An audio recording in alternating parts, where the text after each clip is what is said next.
Está no ar mais um episódio do Obras à Frente, o seu podcast cheio de visões sobre o ramo imobiliário, construção civil e arquitetura. A apresentação, Pedro Maranhão. Esse podcast é um oferecimento de Cristófani Madeiras, Cristófani Aço, Campestre Esquadrias, Estruturata Projetos Estruturais, Continental Estruturas Metálicas, Kostenhaus Automação Residencial e Atenta Engenharia. Muito bem! Sejam todos muito bem-vindos. Eu sou Pedro Maranhão e você está no podcast Obras à Frente, o seu podcast sobre o mercado imobiliário, construção civil e arquitetura. Para você que está assistindo esse episódio pela primeira vez e ainda não é inscrito no canal, não deixe de se inscrever para não perder nenhum dos episódios. Hoje estamos de sala cheia aqui, primeira vez que gravamos um episódio com sala cheia, hein? E vai ser um episódio bem legal de um tema que muitas pessoas me perguntam, que é sobre gestão de escritório de arquitetura. Então nós trouxemos aqui o pessoal da C4 Arquitetos, que é um escritório bem conhecido, bem renomado em Ribeirão Preto, e um escritório com uma estrutura legal, né, de profissionais trabalhando, que trabalha também tanto com projetos grandes de incorporações, quanto com projetos residenciais. Mas vou deixar o pessoal se apresentar aí. Então seja muito bem-vinda, Cacau, muito bem-vinda. Gustavo, Marco. Hello. Muito obrigado. Muito feliz. O Gustavo e o Marco já participaram com a gente num episódio na temporada anterior. Eu tô Isso. feliz em Muito legal. recebê-los novamente aqui. Legal. Ok. Boa tarde. Vamos bater um papo. Vamos. Tô gripado, mas tudo bem. A ideia do escritório, né? A gente surgiu lá no ano 2000. É uma história interessante para quem está começando. Que no começo a gente não tem um sonho de mudar, né? Fazer projetos mirabolantes, fazer projetos Fontes. conceituais, projetos que vão mudar o mundo. E essa chama aí do arquiteto continua para sempre, né? A gente sempre tem isso. Mas o nosso ofício é de desenvolver projetos e atender a demanda do cliente. E aí a gente, seguindo essa regra, a gente focou a vida inteira na profissional de que não existe bonito ou feio, o que existe é certo, a técnica certa, o projeto bem aplicado, mas a casa é do cliente, o imóvel é para o incorporador, né? Então a gente sempre procura trazer o melhor resultado. Essa briga de estilo. Qual Tá estilo? na moda. Vamos seguir o escritório.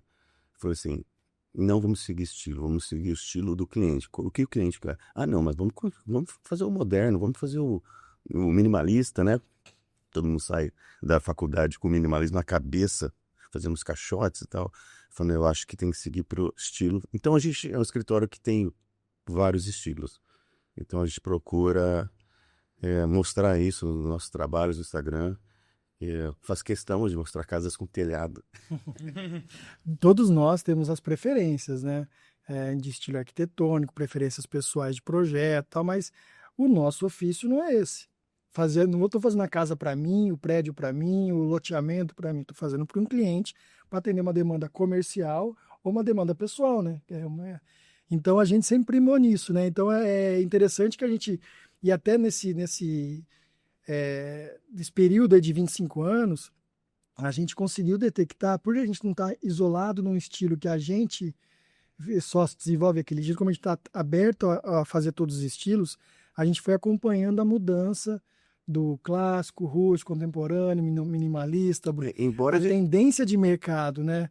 Então a gente já viu vários estilos indo e voltando nesse período, e é legal que a gente consegue refletir isso em todos os outros projetos, né? E naquela época não tinha Instagram, não tinha Pinterest. E nós mudamos lá atrás a cara de Ribeirão Preto, porque todas as casas eram com telhado, né? Telhados quatro águas, tal, a gente começou a fazer telhados com uma água, sabe, explorando a inclinação do telhado para melhorar o pé direito dos ambientes embaixo. E a gente foi explorando os As telhados. empresas de São Paulo vieram aqui por causa da AgriShow, tivemos a participação da AgriShow também, fizemos várias coisas da AgriShow, a portaria, banheiros e tal. Toda a nova parte urbana, digamos assim, da AgriShow, a organização, a civilidade da AgriShow foi a C4. Isso é até uma coisa legal para a gente abordar na questão de planejamento de escritório, né? Que lá a gente fez um projeto, quando a AgriShow foi assinar o decreto para renovar por mais 30 anos a concessão da fazenda, a BIMAC tinha que apresentar um plano. Então eles contrataram a gente para desenvolver um plano diretor da AgriShow, que envolvia as praças, asfaltamento de algumas vias, manejo de estacionamento, banheiros, né? Toda a logística. Mesmo do espaço. E aquilo ali é uma cidade, por exemplo. A gente não conseguia prever o asfalto aonde ia ter a rota de chegar as colheitadeiras nos estandes, porque o asfalto não aguenta uma colheitadeira em cima, né? Então a gente tinha que criar uma rota alternativa fora da feira e uma rota para uso da feira. Enfim, mas são Aumenta pontos. ainda mais a gama de variação de estilo. Mas era legal porque eles vieram de São Paulo para cá conversar com a gente sobre o show e falaram assim, parabenizaram a gente por mudar a cara de Ribeirão Preto. Falou assim, vocês estão mudando a cara, porque eles estão sempre vindo aqui, demoram para vir. Uhum. Eles vinham a casa caixote. Então a gente estava mudando sem querer isso, né? E aí vem o Pinterest, vem o Instagram e tal, aí começou a divulgar muitas casas, muitos arquitetos fazendo. Aí tomou uma gama, uma proporção grande desse estilo de casa. A gente está percebendo que está voltando agora. Tá As voltando. pessoas estão querendo mais personalizada. Uhum. O estilo mais, eu gosto do colonial, eu gosto de como que é, estilo As toscano. pessoas estão se desprendendo Não quero ser mais um. Mas aconteceu uma coisa interessante. fazer- Aconteceu uma coisa interessante. Uma empresa de telhas ligou para o nosso escritório e perguntou: eu queria conversar. Você quem é? Eu sou o Gustavo, arquiteto. Como que está saindo projetos naquela época de caixote? Falou assim: não está saindo projeto mais com telhado. Mas por quê? Por causa das placas solares. Você vai fazer o telhado e vai colocar as placas solares. Todo mundo vai ver placa solar, não vai ver telhado. Uhum. Ele parou assim, não tô vendo, cara. Não tô conseguindo vender telha mais. E sumiu, cara. Casos com telhado, praticamente. Que já vai tá voltando, porque esse negócio de placa solar não Mas vai... olha como é interessante, né? Nos empreendimentos, os edifícios BTS que a gente faz para locação, grandes áreas, o investidor, ele aluga o prédio, dos que a gente tem feito, e não aluga o telhado. Então, eu fiz uma locação para você de um salão de 1.000 metros, 500 metros. Eu te aluguei a parte de baixo, parte interna, só que o telhado eu não te aluguei, porque o investidor ele quer usar o telhado para fazer fotovoltaica. Então, um grande investidor que tem vários imóveis, mas se ele tiver em 10 mil metros quadrados de telhado espalhado pela cidade, 15 mil metros quadrados, Ele é um provedor de ele é provedor. E eu comentei isso, então a gente já tem que pensar até no desenvolvimento do projeto, um nível melhor de queda do telhado, que para a face norte, nem mais antigamente a gente fazia pela altura da patibanda, né? Daria menos rufo, menos calha e tal. Agora a gente já pensa numa outra estratégia. Como a gente vai aproveitar? Então a fotovoltaica é aquela coisa, a pessoa está se abrindo mão, talvez porque ela retornar para um estilo mais clássico, né? Mais da fotovoltaica no residencial, mas ele está compensando isso no imóvel comercial, né? Da placa fotovoltaica. Mas não sei também se essa questão da conta, se vale a pena ou não vale, é uma conta. A gente trabalha parte. também com ter a cara daquele estilo, né? Não precisa ser necessariamente toda de telhado, toda realmente construída como era antes. A gente também fomos tendo que ir atrás de soluções que parecesse uma casa desse estilo, mas que tivesse também a fotovoltaica, tudo, né? A diversidade no telhado sem que seja percebido. Isso na Foi uma fachada, né? coisa também. Na fachada com a cara de clássica e no fundo que tem edificação dos três lados, né? Que ninguém vai conseguir praticamente ver. A escala. Aí você coloca a telha sanduíche para colocar as placas solares. Sim. O Gustavo tem uma habilidade que eu não conheci ninguém até hoje que tem, de entender o estilo de fachada que o cliente quer. Impressionante. Então, na reunião que ele tem, o cliente mostra uma referência independente da planta. Lógico, depois tem que adaptar todo o projeto, planta, tá? Mas você pegar a mesma planta, dar 3 plantas para o Gustavo, falar: Gustavo, esse aqui eu quero estilo mediterrâneo, esse aqui estilo toscano, esse aqui minimalista. Ele faz as 3 casas com a mesma planta fazendo isso. Às vezes, né, você pega poucas referências, ele nem segue também os elementos que estão lá. Mas na hora que você olha e fala: olha, acertou. Então, as fachadas que o Gustavo... Não sei se isso também... Nós estamos pincelando coisas que a gente está fazendo hoje que foram resultado de aprendizados antigos. Sim. Então, por exemplo, isso né? Nós começamos o escritório em 2000, até um pouco antes de 2020 isso daí, né? 2020 não, de 2000, há 25 anos atrás. Que a gente fazia imagens para outros arquitetos. Então, Ribeirão Preto e região, na época em si, os arquitetos não tinham essas ferramentas e a gente... recém-formado, eu nem era formado ainda em 2000.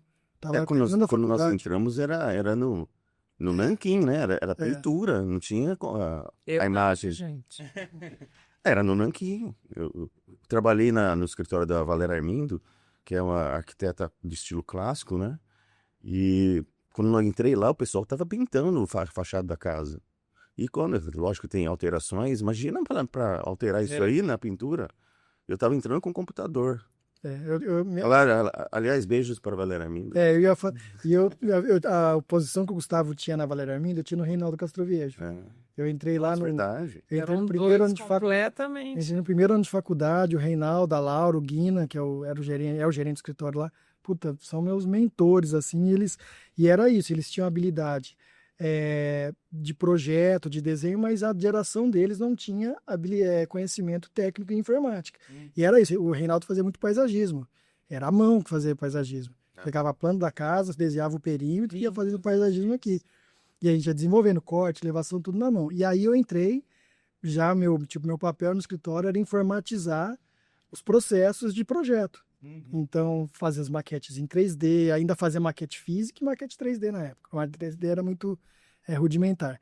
Mas aí, depois de um tempo, que eu fiquei acho que 4, 5, até fiquei do primeiro ano até me formar no Reinaldo. O Gustavo ficou o mesmo período na Valéria.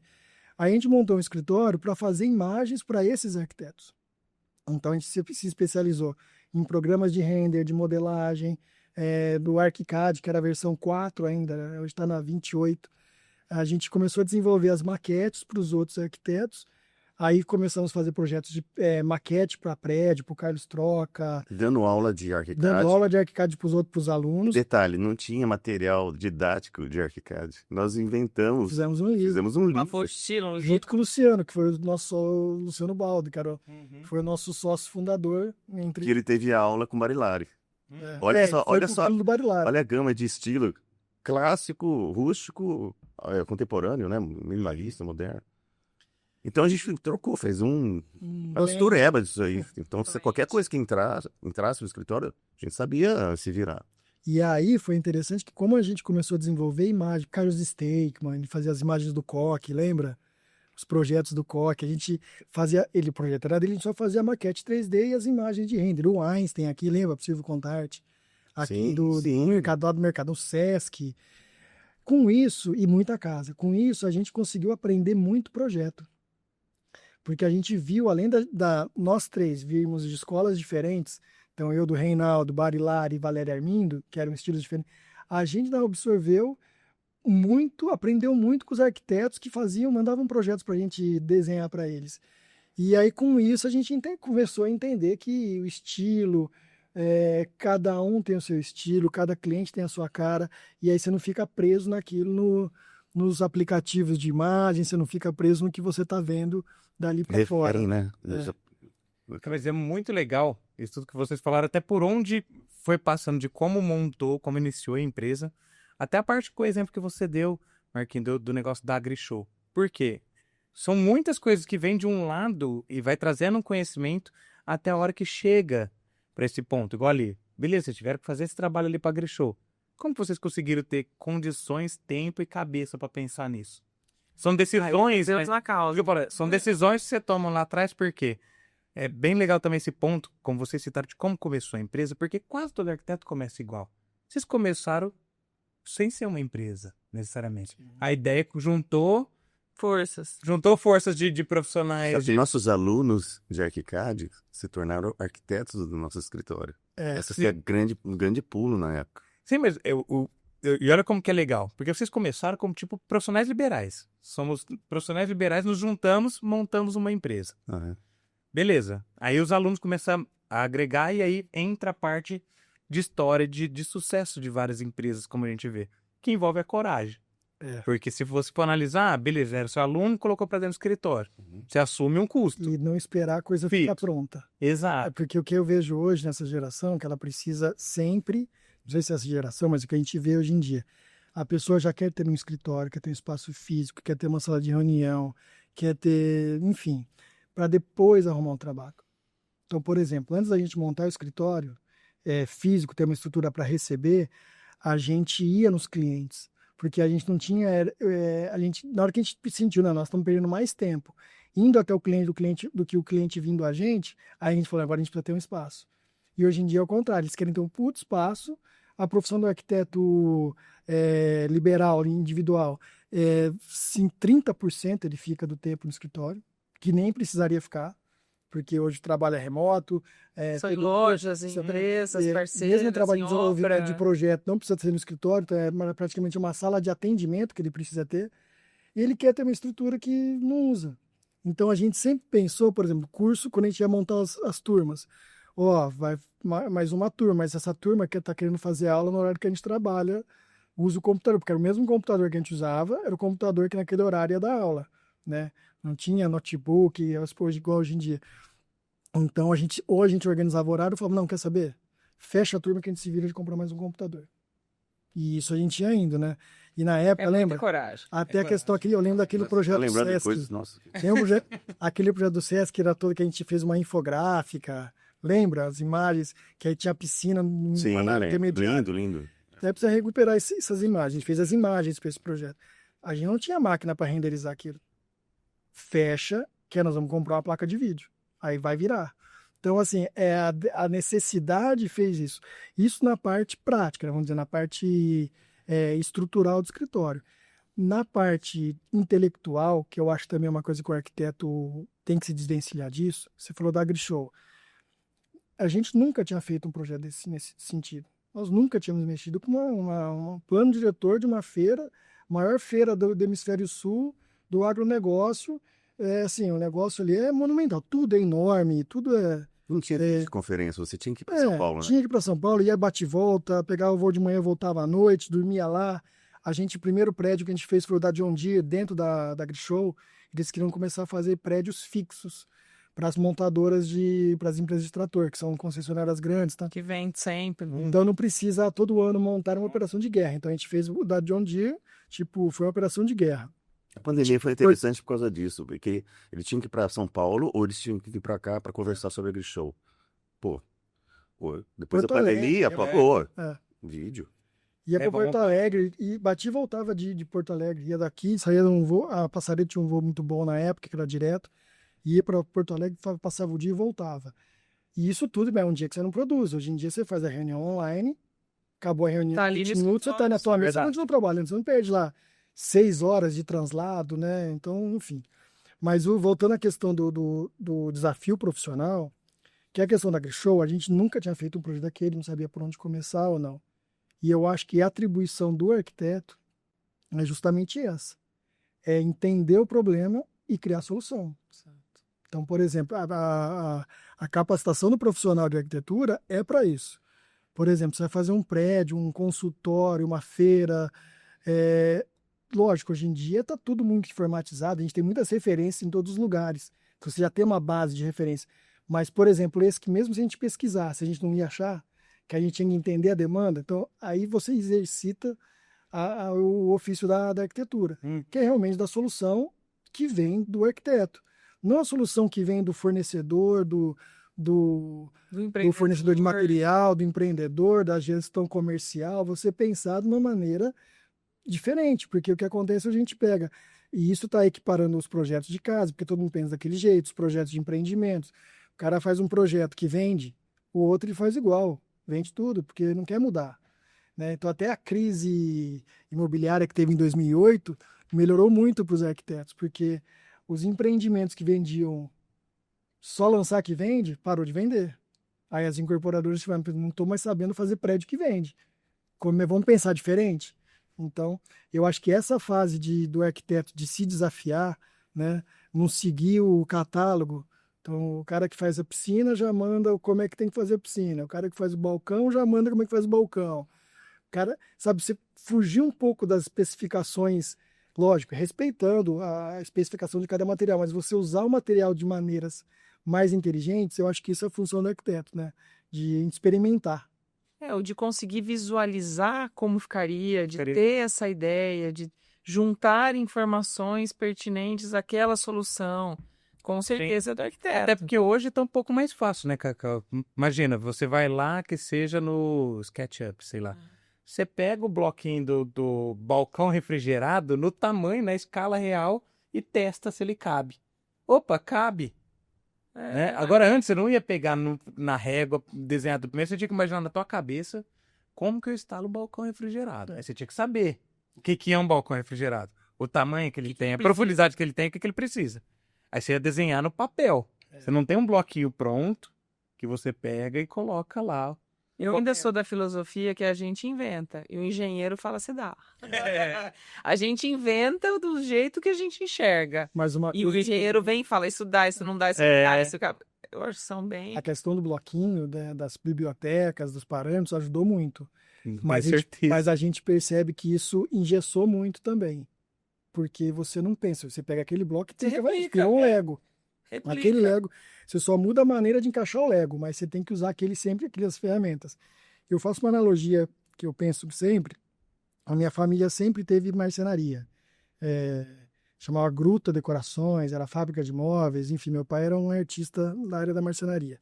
E era marcenaria mesmo, a gente ia fazer um armário, eu lembro de pequeno, você ia ter que escolher a madeira que você ia fazer aquele armário. E aí eu lembro meu pai até com um pano úmido, que ele passava na madeira bruta ali, porque é a cor do verniz. Então você tinha que escolher, vou fazer uma cama, tem que escolher ali as madeiras próximas, fazer um jogo de jantar, né? Hoje não, hoje você compra um laminado, que é todo padronizado, tá? Então o marceneiro antigamente, ele não tinha os módulos, ele tinha que fazer, né? Então ele criava, ele desenvolvia e era um ofício. Hoje o marceneiro, ele virou um montador. Ele tem os painéis de MDF, de MDP, de lâmina, a borda já é uma laminada da cor, onde você corta já põe. Então, eu faço a minha analogia. A gente era meio marceneiro, né? E agora a gente está trabalhando no mercado de modulados. Mas com a visão de marceneiro que a gente... Ótimo. Entendeu? Ótima analogia. Porque acontece? Não se dissipa. A gente vai fazer uma mesa com laminado, com pé de ferro e tal, mas você começa a ver mesmo. O pé que eu quero não tem na prateleira. Não está no mercado. Ué, vamos fazer o pé. Entendeu? Acho que é isso que a gente o arquiteto tem que voltar a resgatar isso. E uma coisa interessante também, que você falou no começo, acho importante a gente ponderar sobre isso, até porque, como vocês falaram, esse tipo de conhecimento ele vai se perdendo. Por quê? Quem está entrando na profissão agora já pega direto do bloquinho para frente. Ela nunca precisou quebrar a cabeça com isso. Faculdade a gente já sabe que não aprende. Então nós não vamos entrar nesse mérito aqui. Então, se você não é treinado a ter essa criatividade de você, ter que imaginar, fazer igual o marceneiro, dele ter que montar. Não sei o que é isso, deixa eu ver. Né, porque não tem um bloquinho pronto, não tem um modelo pronto. Né? Não tem ali o Promob que ele vai lá, já tem o gaveta certinho, o negócio tudo certinho, então ele tinha que montar. E a importância do estágio. Sim. E vocês estão vendo tanto, pode falar com qualquer colega da nossa profissão, a dificuldade que tá para conseguir um estagiário. Sim. Então a pessoa faz faculdade, mas ela não quer passar pelo processo de aprendizado. E, cara, o estágio você tá ganhando ainda para aprender. Depois ela vai pagar uma fortuna. Na minha época eu não ganhava, eu ganhava Nossa, tapa na orelha. Meu primeiro salário foi R$180. E você imagina, e agora sim, você recebe para aprender. Aí a pessoa, não quero. Depois vão Quantas horas de almoço? E férias. E como, né? Primeiro dia, não, mas como vai ficar minhas férias? Semana de prova não tem aula, não tem trabalho, né? E o que acontece? Depois sai disso, vai gastar dinheiro com pós-graduação. Não tô falando que não tem que fazer. Sim, tá? Mas... Com pós-graduação, com MBA, enquanto você tem uma oportunidade de aprendizado muito grande. Prático. E esse daí foi parte da base do sucesso do escritório de vocês. Sim. Porque vocês trouxeram conhecimentos de escritórios diferentes, de um momento que vocês se permitiram entrar como estagiário, aprender sobre aquilo, e na hora que vocês trouxeram a visão que vocês já tinham de uma visão mais jovem, vocês entraram em escritórios consolidados. Então, a gente sempre traz uma visão mais jovial para aquilo, uma maneira mais contemporânea, uma releitura. Então, vocês já trouxeram a visão de vocês de uma releitura, ótimo, era a palavra que eu estava procurando, tá? Uma visão dessa da releitura, se unem e criam uma metodologia de trabalho pronto. E não necessariamente um estilo de projeto. Né? Tem então, não é a linha do gato aí também. Qual? Todos sabem fazer tudo. No escritório, se tem algum... Eles sempre brincam, se precisar sentar e fazer que alguma daqui faz, eles sabem tudo. Esse é um ponto, não sei se é trauma. É meio que Porque- isso é uma coisa, uma veia que a gente não pode deixar de seguir, porque teve um problema, a gente consegue. Eu não sei Essa se é uma de Obrigada, quem é já a teve mesma coisa. turnover. eu não sei se é trauma, por exemplo, voltando no assunto da marcenaria lá do meu pai, da minha família, que era muito frustrante. Você combinava de montar um negócio, um armário na casa de alguém, o funcionário não ia naquele dia. Eu não sei montar armário, entendeu? E eu tinha que assumir um compromisso de uma coisa que eu não sei fazer. E depois aguentar o fumo. Entendeu? E aí eu ficava totalmente refém. Tanto que pra gente apareceu várias oportunidades de gerenciar a obra, sabe? De acompanhar outros processos da área de projeto, a gente não quis. Então o que a gente sabe fazer é projeto. Então vamos fazer projeto. Não vamos fazer projetos. Nós começamos a construir. Na época a gente Não pensou. consiga estar na obra e estar projetando. Então abrimos mão, modificamos da construção. E aí a gente pensou assim, ó. E é um trauma que a gente trouxe, falou, eu vou fazer coisa que eu sei fazer o processo todo. Então, se o meu time falta, lógico, o pessoal do meu escritório lá, eles sabem muito mais mexer no programa, né? Tem uma produtividade talvez maior que a minha no desenho, no É teatro. natural isso. É natural. A gente contrata para que seja assim, né? Mas se faltar, se eu A tiver gente se que vira. se, sei lá, teve uma tragédia, teve uma pandemia, todo mundo eu tô sozinho, tenho que entregar.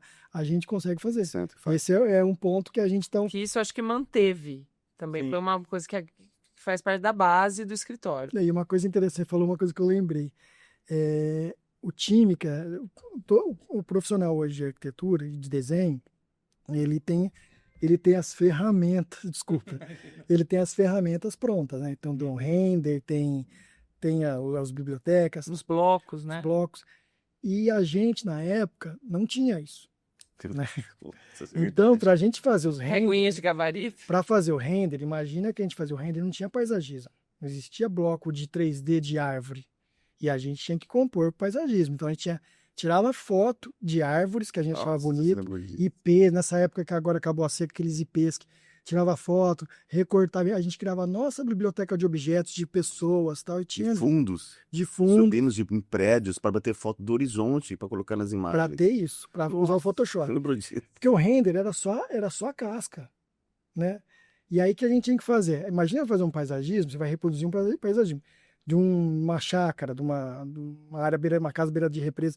Então você sabia que tinha as árvores aqui, a gente não tinha como colocar, porque a árvore era tipo como se fosse um decalque, a gente renderizava e depois ia colocando no Photoshop as árvores. A gente fazia o quê? Colocava um pilar, um objeto de pilar ali, pequenininho, que era a gente marcar, porque em planta, na moldagem 3D, falar que tem uma árvore, que tem uma árvore, que tem uma árvore. Na hora que a gente fazia o render, tinha como se fosse piquete de topografia. Tinha os piquetinhos lá, falou, ali vamos pôr aquela árvore que estava marcada ali, põe aquela árvore ali, põe aquela ali. Aí você tinha que pegar aquilo, ver a orientação do sol que está na imagem, jogar a sombra. Então, assim, aí, por que eu estou chegando nesse ponto? Porque todas essas ferramentas, hoje, o programa já faz, automaticamente. Só que, às vezes, a gente não quer o resultado do programa dar. E aí, eles não sabem fazer. Eles brigam com o programa, né? Sim. Então, olha uma imagem de um prédio que, sei lá, é um tom, aí na hora de renderizar, por causa da insolação, ficou um tom a mais ou um tom a menos, ou porque renderizou o outro ângulo, que é normal, você fazer um prédio de frente, de lado, você faz vários ângulos. Aí, como o sol ali ficou diferente, você olha o prédio, tá tudo bem que a mesma cor, tá a mesma referência, mas quem olha, vê o resultado diferente. Uhum. Aí você fala, não, mas tá diferente. Não, mas é a mesma cor. Não sei que cor que você colocou, que luz você colocou. O que eu preciso, o que a gente vende, o que a gente entrega, é o desenho, é o projeto. Então a gente não pode ficar refém do que o programa entrega. Entendeu? E essa escola da gente, entre aspas, né, sempre tentar burlar o que o programa faz, porque o programa era muito limitado, Nossa, né? ele mexe, põe coisa junto, Ainda é, viu? um no outro, até Photoshop entra na... Então, resolvemos. jogado. Por isso que a gente aprendeu a fazer, a utilizar o programa atual para ver até onde ele vai, as limitações. Não é possível que ele não faça isso. E não faz, e a gente tenta, joga no Photoshop e mexe com isso aí. Mas isso é muito bom, principalmente essas partes de bastidores e de início, né? Que às vezes a gente não sabe dessa história e eu mesmo tô vendo agora, tô achando sensacional. Por a ferramenta escada no programa. Lembra? Chegou há pouco tempo diante do ciclo todo, né? Já estava no ArchiCAD. Antigamente se desenhava escada, em 3, você modelava a escada que você ia fazer. Então você entendia realmente a escada. Hoje o programa se coloca quantos degraus o pé direito você vai vencer, vão, aonde você quer corrimão interno, externo, Tamanho do espelho. engadeira, e ela te solta esse objeto. Beleza, perfeito. Só que tem momentos, que é a questão do marceneiro de antigamente e do marceneiro atual. Do marceneiro para o montador. O marceneiro vai aproveitar a ferramenta que tem, mas aquele último degrau eu vou ter que fazer na mão, porque não encaixou direito. O montador fala, não dá. Não encaixa. Entendeu? Como é que eu vou fazer? É isso que a gente tem que, os arquitetos, a gente tem que se libertar disso. Não ficar o programa é excelente, a gente é totalmente dependente, né, da produção, mas a gente não pode ficar preso nisso. E fazendo justiça também para os profissionais atuar, para essa nova geração, o prazo mudou muito, né? O volume de trabalho, o prazo mudou muito. As expectativas dos clientes antigamente não eram tão imediatas como hoje, né? Então você tinha tempo para desenvolver, tempo para projetar, tempo para pensar. Agilidade. E hoje não A tem. dinâmica é muito rápida no escritório. Então hoje nós não temos isso. O mercado não tem esse tempo, esse espaço. E vocês têm que se adequar ao que o mercado está exigindo, né? Sempre. Então não é porque eu sempre trabalhei assim, tive tempo para poder entregar. Se você quiser, espera 2 meses para eu entregar meu projeto. Os clientes já falam. C4 é uma grande já perdi. escola por causa disso. A gente trabalha com loteamento, com prédio, com residência.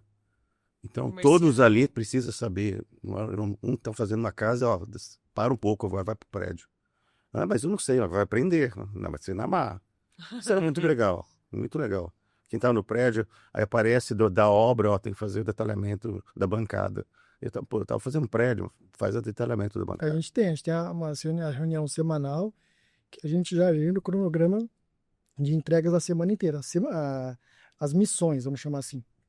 São chamadas assim, missões. Cada um tem a sua missão para essa semana, as missões que tem que fazer. Mas a gente já deixa claro na própria reunião. Essa missão tem que saber que vai encaixar 3 pequenos incêndios aí, porque não é um negócio.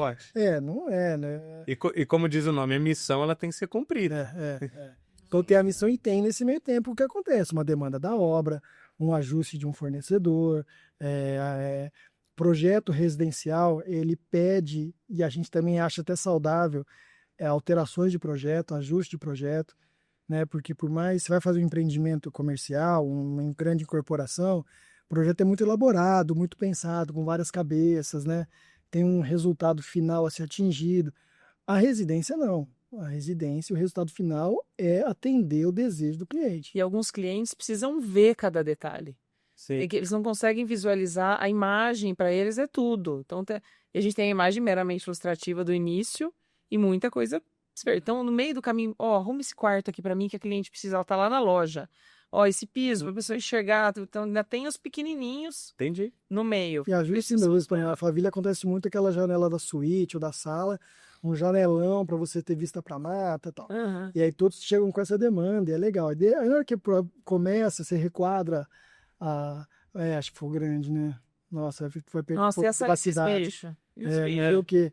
Então, se nós vamos colocar aqui tela, vai ficar horrível. Aí vai mudar. E a gente, assim, nós não criticamos isso. Uhum. Porque, lógico, um projeto de empreendimento, loteamento, já está lá, a esteira já está lá na frente.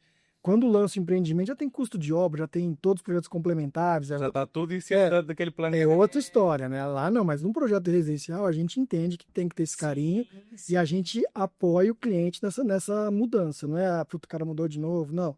A gente quer que ele mude porque isso... Ficar satisfeito. Cara, imagina você morar naquela casa 20 anos ou 10 anos, você olhar e falar, putz, por que não fez janela 20 centímetros maior? E é uma casa projetada. E isso faz tanto sentido, porque não quer dizer porque antigamente a pessoa ficava com aquilo que era entregue, que significa que ela ficava 100% satisfeita. Não. Né? Não é porque não, antes porque o cliente não visitava tanto, antes porque ele não via a informação. Não fala, nossa... Mas as nossas respostas são assim, o que você acha? Eu não gosto, mas você vai viver 20 anos nessa casa. Se você gosta... A gente às vezes sugere coisas na linha do que a pessoa gosta, não exatamente aquilo, a gente vai moldando. A gente está entrando todos os dias na sua casa e vendo assim. Aquela coisa que você não gosta. gosta. Não tem. Quanto que a gente está satisfeito. E assim, a gente também não tem. A gente pega o estilo do cliente e faz o estilo da forma correta. A gente lê o cliente. Então, eu quero isso. Gustavo é mestre nisso. Não, mas o que você está pedindo não é esse estilo, então. Você quer fazer isso? Isso aqui esse estilo não combina com esse. Então, dentro do conceito que a pessoa quer, a gente atende e dá a melhor solução técnica, estética para ele, né? Balizando, porque não é também o que você quer, a gente vai pôr de pé. Vamos juntos, senão a gente está usando nossa técnica, nossa experiência. Então, a gente faz um filtro e vai junto com o cliente modelando isso. E até boa parte do sucesso nessa esteira, eu entendo que seja exatamente essa habilidade de decifrar o cliente o mais rápido possível. Porque isso evita um bom tanto de retrabalho. Beleza. É bom que o cliente pense, se quiser mudar, é bom que mude. Mas que a gente não perca tempo por problemas de interpretação. O que eu vejo hoje, os arquitetos mais do cliente, não é? O cliente também se frustra se você não acerta. Mais jovens, não de idade, mas de experiência. Às vezes é falta de humildade. É falta de ouvir o cliente.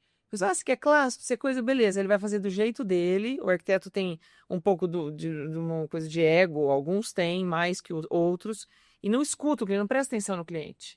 Então, essa coisa de ouvir o que o cliente quer, entender. Clientes, tá? Não, vem gente falando, não quero com a cara fechada. Com a cara fechada. Falou o seguinte, eu tava com outra arquiteta. Não, deixa eu falar. Não deixa eu escolher. A gente escuta. A casa é minha, sou eu que tô pagando, mas parece que não é pra minha casa. Aconteceu bastante isso.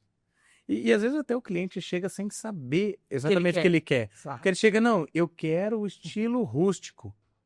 Mas na cabeça dele o rústico é o industrial. E não o rústico. E você tem que saber. E fora quando o casal, cada um quer uma coisa, achando que eles querem a mesma coisa. Né? O Gustavo é mestre também nisso, atender esses clientes. E assim, ó. Né? Ele ouve de um lado, ouve do outro, e aí ele tenta chegar num blend aí para fazer um projeto que atenda as duas partes, né? De estilos arquitetônicos até, né? Um sonha com estilo, o outro sonha com outro estilo, e aí como é que apresenta isso? Porque a planta você consegue atender mais fácil. Que a gente até fala, lá a dinâmica do nosso escritório, a gente primeiro, na entrevista inicial, atende o cliente, vê as demandas dele, mas a gente sempre faz primeiro a casa funcionar. A planta tem que ser funcional, o projeto tem que funcionar. Não adianta ser linda. E depois, lógico, como a gente já sabe o estilo que a pessoa quer, então, por exemplo, vai estar para o estilo clássico. A gente já sabe que tem que ter as aberturas mais simétricas, né? Um projeto mais simétrico. Você não tem moderno, tem mais liberdade para você criar volumes, tal, minimal. Então, com essa informação desse brief, a gente já faz uma planta chegando mais ou menos no que a pessoa pensa. Mas aí, primeiro a gente foca na planta. A planta tem que funcionar. O projeto é funcional. A bala tem que ser aprovada no primeiro. Agora o estilo da mulher sempre ganha, tá? No final das contas, quem decide... Senão o marido vai ficar escutando o resto da vida aquilo. Exatamente. 10 anos, pelo menos. Eu que acompanho mais o cliente no desenvolvimento, claro que a prova com o GUE, esse projeto bom foi para a prefeitura. Eu fico com o cliente daí até acabar a execução da obra. Tem de tudo um pouco agora, viu? Eu falo para ele. Tem homem que decide, tem homem que faz questão, tem filhos que decidem pelos pais. Tem família inteira que tem que decidir todo mundo junto. Demora 4 reuniões, uma coisa de 15 minutos, mas eles precisam estar felizes todos os 4. Então, hoje o perfil do cliente nessa parte de decisão, mas a mulher ainda é mais persuasiva. Ainda é pouquinho a mais, mas tem de tudo. Mas é muito legal também a questão, igual vocês falaram, sobre a metamorfose do escritório, né? A maneira como vocês começaram lá atrás, não necessariamente a maneira como trabalha hoje e nem como vai estar trabalhando até amanhã. Sim. Porque o espaço físico mesmo, nem sempre vocês tiveram a mesma quantidade de funcionários, correto? Você já teve mais, depois já teve menos. Tentamos nos adaptar à pandemia, ao home office. Não funciona, né, Marco? Não funcionou assim, queria conversar tete a tete, tinha que falar... O home office foi uma escola, a gente aprendeu muito, porque funcionou, né, durante a pandemia, mas que estava a gente não tinha outra opção. Atendeu, né? A gente percebe que para aquelas... Sobreviveu. Para as missões semanais, isso atende. Mas o problema é você perde o senso de equipe, sabe? Tipo, o nosso escritório, ele é todo aberto, a única espaço fechado são as salas de reunião. Então, a troca de informações, a troca de correção do projeto, de ajuste de ideias, tal. Gestão. Isso no home office você não ganha, entendeu? Você perde o senso de trabalho da equipe. Até por essa questão de todo mundo saber tudo o que está acontecendo. todo mundo no mesmo lugar ali, é outra troca de informação. Não tem... Todo mundo Seu- prestando atenção no que todo o outro mundo está falando. Isso natural. A troca é muito importante. É. No home office a gente percebe que não tem. Na parte prática de produção de desenho, produção de projeto, sentar na mesa e desenvolver, ótimo.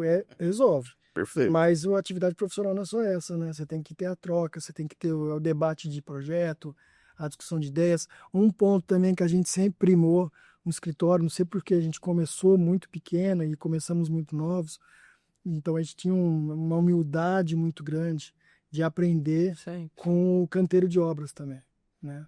Então, por exemplo, às vezes você chega na obra, o encanador, o eletricista, o pedreiro, o carpinteiro, às vezes ele tem uma bagagem muito maior que a sua e pode te ajudar, em vez de te atrapalhar, Demais. né? Então a gente tem um caso que aconteceu interessante, que era uma obra, uma casa legal, grande, e aí o cara colocou as caixinhas, o eletricista, a 1,30 de altura em vez de colocar 1,10. E aí a gente foi ver, eu falei, ó, o eletricista tinha feito todos os projetos pra gente, executado. Ele falou, ó, eu falei, tá errado. Não, tá errado não. Eu falei, lógico que tá errado, a altura que tá. Sabe, eu nem sabia que a altura que tá. Você bate o olho, você sabe que tá fora do padrão. Ele falou, não, tá no projeto. Ele não falou, tá no projeto. Eu falei, então pega lá o projeto pra gente ver. O cara, o projetista de elétrica, tinha digitado errado. Na legenda, em vez de pôr 1,10, pôs, sei lá, 1,30 e 40, não lembro. Ele pôs a medida, ele digitou errado só. E o eletricista e o projetista de elétrica e o empreiteiro lá não se davam. O cara falou, quer saber? Vou executar no projeto ele que se entenda.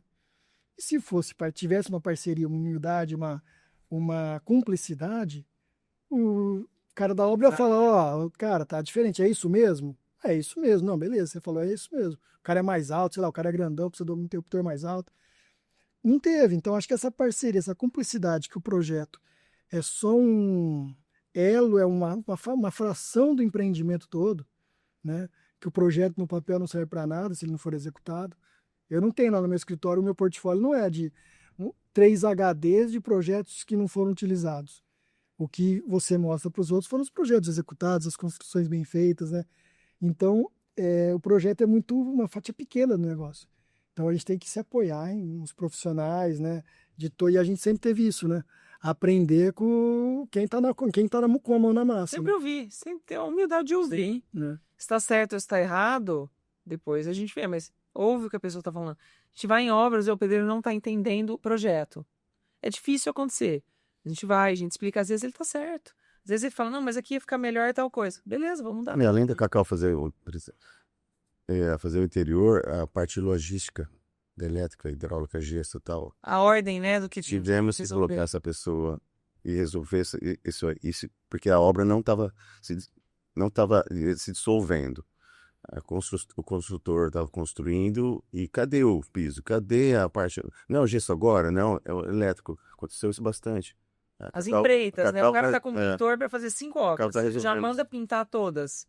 O cliente não entende? Tá, pode pintar. E organizar a ansiedade do cliente, né? Acho que a Cacau faz isso também, porque na hora que o cliente começa, Sabe como é que é a risadinha? imagina que ele tá focado no projeto dele, que ele vai ter um paisagismo maravilhoso, tal. Aí, antes de começar a obra, ele só pensa no paisagismo. Mas para pensar no paisagismo, tem que pensar nos canteiros, no caminho. Tem um caminho até chegar no paisagismo. Então, a Cacau consegue ajudar a organizar o raciocínio do cliente, para ele chegar na hora de pensar no paisagismo tá bem resolvido. Sei lá, Tem o cara menos vai, prejuízo de obra. o cara faz um projeto. Para depois. O cara faz um projeto, a casa dele sobe, ele pensa que ele vai ter um home cinematográfico. Aí ele já começa a ver equipamento de home antes de finalizar a estrutura, sabe? Porque o objetivo dele, a ansiedade, ele... Não tá, mas para fazer o home a gente vai precisar do piso, do ambiente, dos móveis. Então ela começa a organizar numa sequência cronológica as decisões de acordo, elas têm que ser tomadas, porque senão ele já fechou o equipamento e não sabe se cabe. Não, e quando você pede para o seu cliente, você com a sua construtora, que você precisa dos pisos, você consegue resolver em 20 dias? Não, de jeito nenhum, é bem... Além da Eu não entendi isso, então assim... Sem contar a frase de entrega do fornecedor. Tá em parceria com o construtor, a gente não pode estar desalinhado com o construtor do projeto nosso. Não tem como. Porque às vezes ele vai falar, eu tô com uma facilidade agora de fazer gesso. Você acha que dá para adiantar? Acha que não? Que pé que tá a obra? Eu sei, vejo o que está faltando. De repente, ó, eu vou decidir isso, isso, isso. Você toca o gesso. Então, você vai andando de uma forma que o cliente seja beneficiado.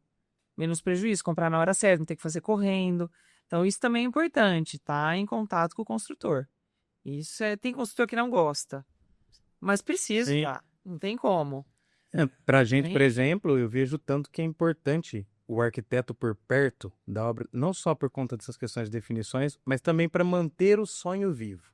Que a etapa do projeto é o momento do sonho, é o momento que o cliente está feliz. E a obra desespera. E a obra desespera. Conforme a obra vai caminhando, o dinheiro vai acabando e vai batendo aquele medo de não dar Ele não conta de fazer consegue aquilo que enxergar ele o que vai quis. sair dali, né?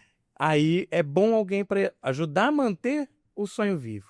Manter, nossa, olha isso aqui como vai ficar legal. É isso. Às vezes ele tá preocupado, só que, nossa, choveu, molhou tudo o tijolo, o pedreiro não vai trabalhar hoje, acabou a minha vida. Porque também tem isso, né? Os clientes estão muito ansiosos. Da hora a obra, deixa ele doido. Não, pra você ter ideia, nós tínhamos um procedimento na consultora que a gente entregava o diário de obra igual entrega nas construções de prédio. Eu entregava por dia mesmo. Aí as obras novas, eu já falei pro cliente, olha, o relatório chama RDO, relatório diário de obra, mas eu não entrego mais diário, eu entrego semanal. Pra proteger você mesmo da sua ansiedade.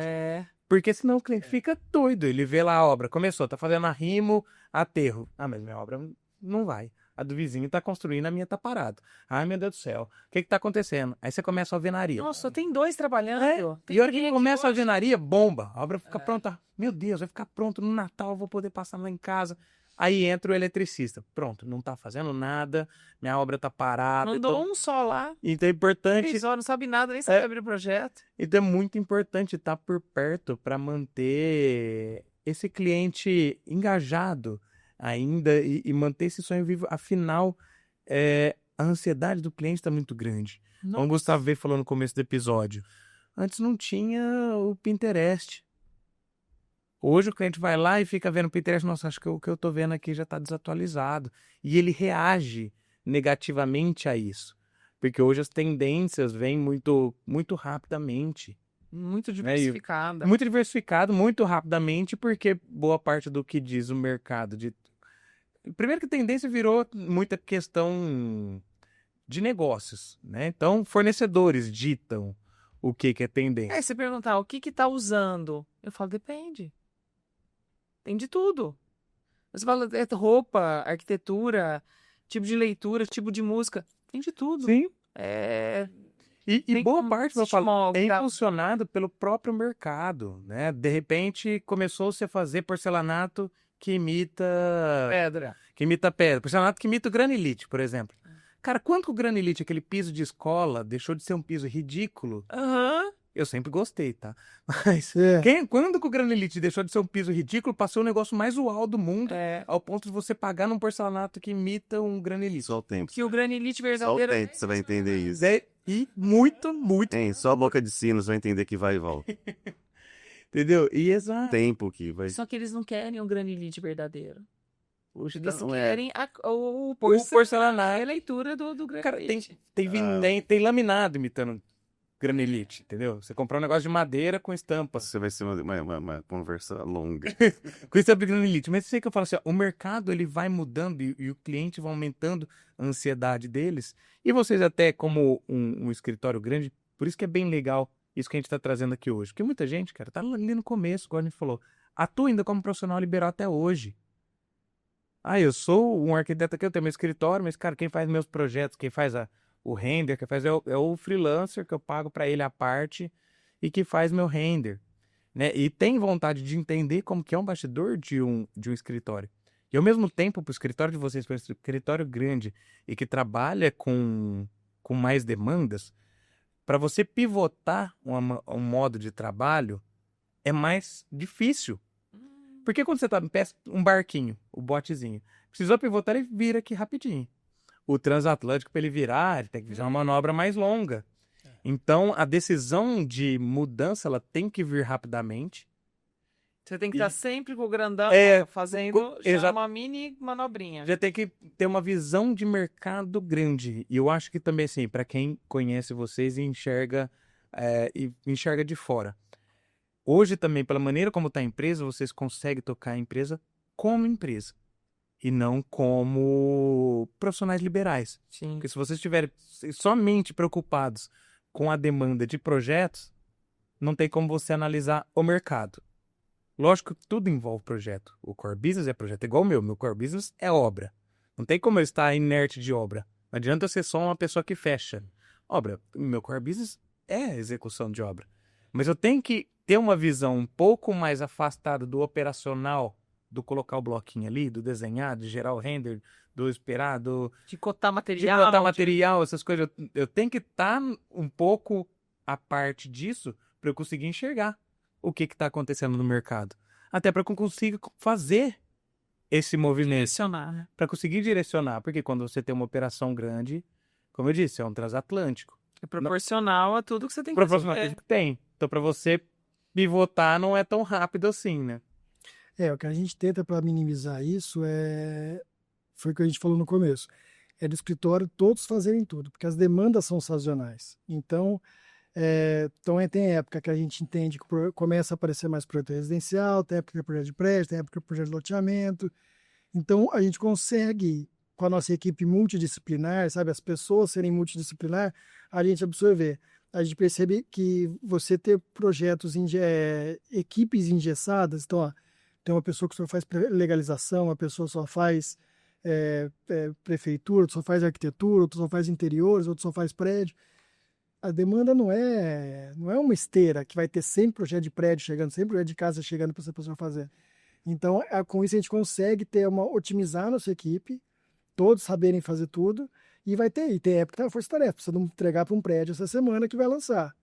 Vamos fazer força-tarefa e vamos tocar nisso. São as missões. Então, a gente consegue Além dos incêndios. dar trabalho, porque o profissional tem que ser muito qualificado para estar lá, né? Tem que ser muito dinâmico, não é bem multitarefas mesmo. Ele está com 3, 4 tipos de projeto aberto, porque ele está guardando a resposta de uma matrícula que está chegando de um prédio para ele terminar a prefeitura, está aberto esse arquivo. Retorno do calculista. O calculista está aqui, está esperando para ver se dá certo aqui de uma casa. A Cacau está com uma demanda do saber se vai dar certo uma bancada que ela projetou ou não. Então não é que ela está desenvolvendo 4 projetos ao mesmo tempo, mas ela está com 3, 4 projetos na cabeça ao mesmo tempo, né? Então a gente entende que isso, e é o que acontece com o profissional liberal também. O mesmo arquiteto individual, né, que não tem escritório, ele está com 200 coisas na cabeça ao mesmo tempo, né? E aí ele consegue passar. E a gente tentou manter equipes... Mas ele só tem um ângulo de visão. A pessoa que É porque ela tá preso na operação. Se a operação tá Exatamente. dependendo de você, você só tem esse ângulo de visão aqui embaixo, né? Você não tem a visão do nível de cima, uma visão mais de drone. Você tem a visão... A riqueza de equipe isso é uma coisa muito boa. Isso também sempre ajudou muito. E isso também tem a questão do processo de melhoria contínuo, né? Porque como você falou, se de repente está tendo uma demanda, a gente estava conversando aqui um pouco antes do episódio, né? Eu queria que você falasse sobre a questão do diminuir o quarto e tal, né? Que você pega na casa, às vezes o projeto de casa está mais em alta. E às vezes aquilo que você começa a ver do que a demanda do cliente unifamiliar está pedindo, reflete muito do que o cliente unifamiliar vai comprar do empreendimento lá na frente. Porque a incorporadora lança o pluri. Lança lá um monte. Mas quem compra o uni. Então, a família compra um apartamento para atender a demanda que ela quer. Né? Então, se a pessoa na casa, por exemplo, não está vendo, cara, quarto de empregada não faz mais sentido. Então, no prédio também, o quarto de empregada não vai fazer mais sentido.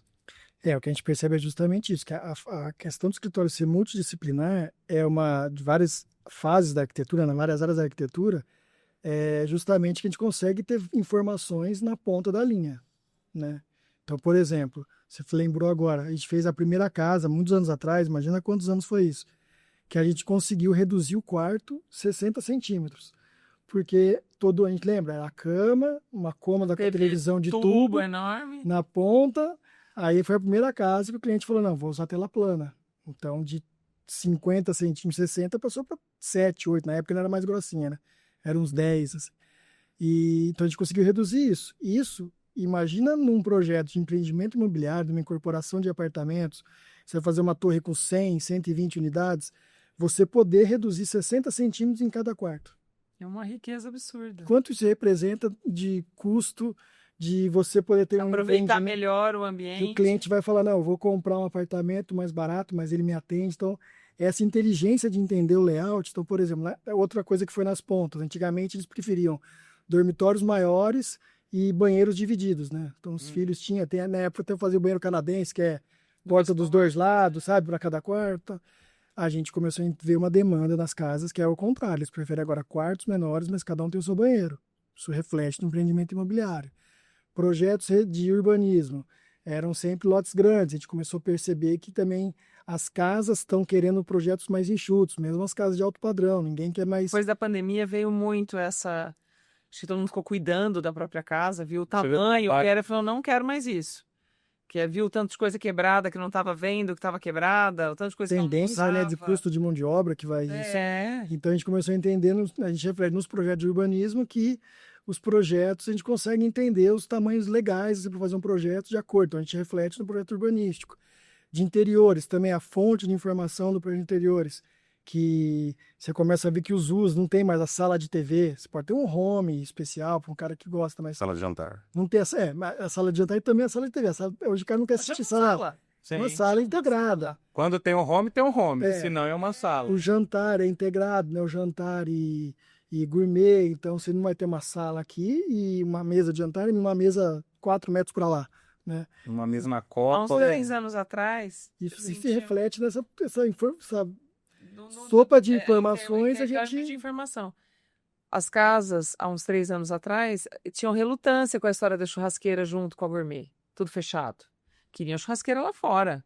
Separado do balcão. Ai, é cheiro. Hoje, é tudo junto. É tudo junto. Não tem, a maioria nem quer divisão. Varanda e sala. Principalmente se as casas menores viram um ambiente só. A bancada contínua. E essa hoje o povo aceita numa boa. E amanhã pode ser que volte. A divisão e a amplitude dos ambientes. Agora a gente falou do quarto de empregado, de repente amanhã, agora precisa do quarto do robô. Tem que voltar. A gente está fazendo um prédio aqui em Ribeirão, que não é novidade, mas para Ribeirão talvez seja, que vai ter um elevador para iFood. Mas olha só. O prédio que a gente está desenvolvendo. E vai ter então vai ser a gente já faz, né, com a área de delivery, né, a sala de perto da portaria e tal, mas vai ter um elevador de iFood. Então a pessoa vai chegar, vai ter um elevador exclusivo que já não sai na cozinha. Esse que tem projeto em São Paulo que o elevador da iFood sai dentro da cozinha da pessoa, que é um elevador de monta-carga. O cara coloca e sobe lá. O nosso vai chegar na área, no hall de serviço. Sim, mas você sai no hall, é excelente. Entendeu? Então, você não tem que descer para Cara, a parte ainda mais prédio que às vezes você tem que andar na chuva ainda para terminar de chegar na portaria. O porteiro vai perguntar o código, o porteiro passa o código pro entregador, né, coloca no elevador de iFood, sobe a encomenda, vai receber teu lanche no teu apartamento. Nós vamos ver o projeto, Celso. Então a gente está fazendo isso. Isso é o quê? É uma demanda que vem do mercado, né? O que a gente tenta evitar muito na parte de empreendimentos é evitar aquelas seguir coisas reproduzidas sem reflexão. Então, peraí, nós vamos fazer isso para quê? Funciona, não funciona? E a gente percebe que o mercado, às vezes, o mercado em geral, ele vai por manada, né? Tá todo mundo fazendo isso, vamos fazer também. A gente também faz. Medo de não vender depois, mas a gente sempre tem esse ponto de reflexão e de crítica. E às vezes tem a empreiteira, incorporadores, amigos meus, que a gente acabou virando amigo, que o que a gente mais gosta é de brigar na hora de desenvolver o produto. Porque ele tem uma visão, tem outra, e aí a gente é uma discussão saudável, agradável, porque a gente está debatendo ideias. Para um bem comum. Para um bem comum, né? E eu sou teimoso, o cara também é teimoso, a gente começa a conversar, que vai ver e fala, ó, ficou legal, porque realmente, para que isso? Para que precisa disso? Ou por que não ter isso? Né? Sim. Então, esse debate que envolve a fase de projeto, desenvolvimento, é muito interessante, legal, mas ele é uma face, é o que aparece do arquiteto. Mas a reflexão da maneira de usar, de ver as coisas, de usar os espaços, né? Interagir com o ambiente, isso não aparece no projeto. Né? Não aparece no desenho, mas isso é pensado no desenvolvimento. Né? Aproveitando. Pode falar. Não, acho que o Marco tem que buscar a criançada dele. Tem, Então vamos até conduzir aqui no final, que o Marco tem que buscar, a criança já tá esperando lá. Chorando que eu tô... tá- Não, mas Noção. foi muito legal, gente. Principalmente por falar sobre questões de mercado, porque tudo isso que vocês falaram, não falaram sobre técnicas necessariamente de gestão do escritório. Não, de colocou estagiário. de mentores, de não sei o Exato. que, não. Não, estou falando sobre quem determina o que vai ser o escritório. É a demanda do mercado. Sim. A demanda que fala o que vai precisar ser. E a questão é importante, todo mundo precisa ser multidisciplinar, todo mundo precisa saber fazer tudo. Precisa estar engajado, precisa atender as missões, precisa estar, lógico, por questões de cultura, essas coisas. Gente, isso é inerente de qualquer empresa, né?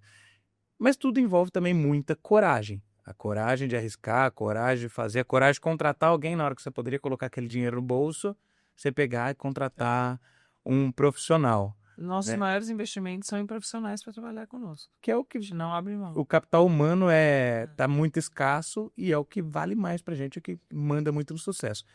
Só pra gente falar uma última coisinha antes de encerrar, eu queria só ouvir a opinião de vocês.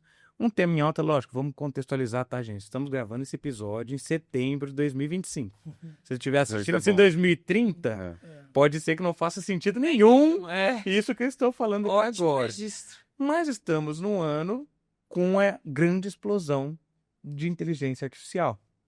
Sim. Né? E quase tudo que vocês falaram foram de criações de soluções, de arquitetura realmente, de criar soluções, não de ceder a tendências, não de ceder a modismo, não de ceder ao que o mercado exatamente está fazendo, porque não necessariamente aquilo que o mercado faz é o que todo mundo quer, é igual o algoritmo. Nem tudo que o algoritmo diz é o que a pessoa prefere. O algoritmo do Instagram, por exemplo, diz que a gente prefere assistir vídeo. Cara, eu preferi o Instagram quando era foto. E eu acho mais legal com foto. Eu também. Só que a foto você passa, acha legal e passa rápido. O vídeo você para, olha, fala, putz, que merda, perdi 10 segundos da minha vida. Mas ele só vê os 10 segundos que eu fiquei olhando pro vídeo e fala assim, cara, o Pedro, ele gosta de vídeo. Ele não gosta de foto, a foto ele passa rápido. Exatamente. Não tem Então, o filtro. Só queria ver de vocês, o que vocês pensam sobre a questão da inteligência artificial em questões da posição do arquiteto, do trabalho do arquiteto. aí Sobre isso eu vou falar por último. Falem vocês. Está surpreendendo. Está surpreendendo. Mas ainda eu acho que... Acho não, tenho certeza ainda que o cliente precisa do profissional arquiteto. Eu acho que para dar exemplos, talvez de fachadas, por exemplo. É interessante exemplos da inteligência artificial e tal, mas ainda o arquiteto continua lendo o que o cliente quer. Não vai, a inteligência não vai funcionar. Eu vejo como uma ferramenta. Eu também. Para nos ajudar, às vezes demonstrar uma coisa para o cliente, uma coisa mais rápida, mais dinâmica, mas não tem contextualidade, não tem uma personalização, é uma coisa um pouco máquina, né? O Marco conhece todos os programas que existem, que não existem, ele às vezes sonha como é que deve ser e procura para ver se tem, ele é o mais antenado nisso. Mas eu vejo como uma ferramenta que ela bem utilizada, ela pode sim agregar. Você não pode depender de dependência artificial somente. Eu acho que é uma boa ferramenta, uma coisa moderna, rápida, dinâmica. Às vezes você consegue testar uma coisa para ver se fica bom, rapidinho. Ter uma noção, você está pesquisando para um projeto. Você cria ali como se fosse um caderno de um croquis. Você vai colocando os elementos, vai visualizando, vai tendo ideia, mas você pilotando o IA. Não ela te Quando orientando. dá ideias, você pega essa ideia e melhora a ideia que deu. Isso eu acho muito interessante. Contextualiza. Legal. Traz pro real. Você pratica arquitetura, né?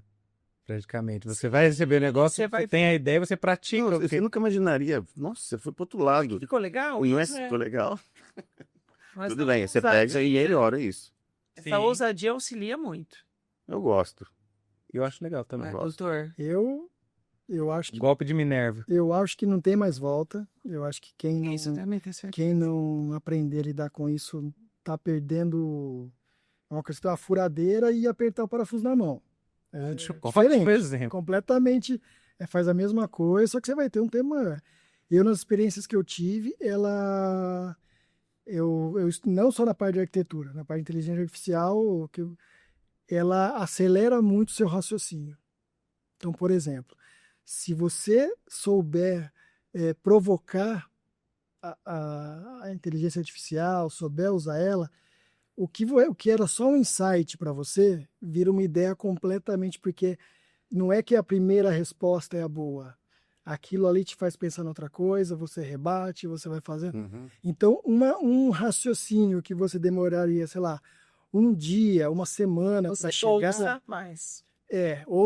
Que você faz aquele raciocínio e espera, não, aquilo lá não... Você ter o senso crítico de ouvir e provocar, aquilo, às vezes é uma ideia que você tem legal, que você morre porque você não consegue, às vezes tem alguns obstáculos para você desenvolver, ela te organiza e o raciocínio é que você provoca ela de novo, ela te dá outra ideia, aquela ideia, então aquilo te acelera todo o processo, e aí você consegue chegar a resultados, não estou nem falando de arquitetura, falando como um todo, que você demoraria semanas ou até teria desistido pela complexidade que você iria encontrar.